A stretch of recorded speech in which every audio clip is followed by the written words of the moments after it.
Georgia's cryptocurrency mining industry has grown in prominence in recent years, owing largely to low taxes and electricity rates, as well as a libertarian regulatory environment. According to an Arcane research study, despite its small population, Georgia contributes nearly 1% of the industry's total hash rate.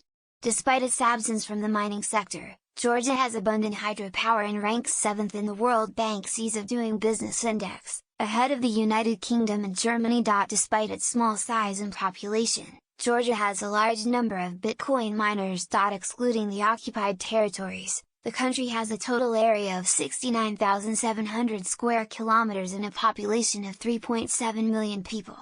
Tbilisi, Georgia's capital and largest city, is home to roughly 25% of the country's population. A higher court has reversed a lower court's decision, allowing a class action against the promoters of one of cryptocurrency's most infamous scams to proceed. The 11th Circuit Court of Appeals has ruled that bitconnect Ponzi scheme victims can file a class action lawsuit, overturning a previous ruling that barred such a proceeding.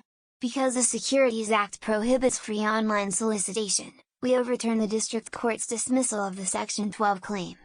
The Circuit Court of Appeals panel characterized the lower court's interpretation of the Securities Act as cramped and makes little sense, because it would have held a person liable for soliciting a security in a personal letter but not in an internet video. The undisclosed investment will result in nyse becoming a significant minority shareholder in T0, and it is yet another indication that the divide between equities and crypto assets is narrowing. The Intercontinental Exchange has invested strategically in T0, a private digital securities marketplace and crypto asset liquidity platform. nyse, which owns and operates 12 global exchanges, including the New York Stock Exchange, made the announcement on February 22. There was no mention of the investment's terms or details, other than nyse becoming a significant minority shareholder in T0.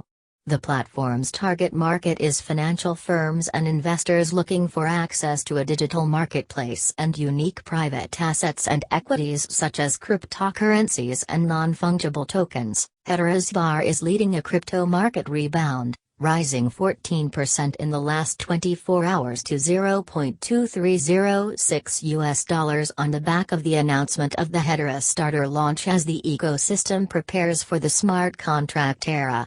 Hedera Starter will be available in the coming months as a launchpad for the Hedera hashgraph network, which recently announced Ethereum virtual machine compatibility.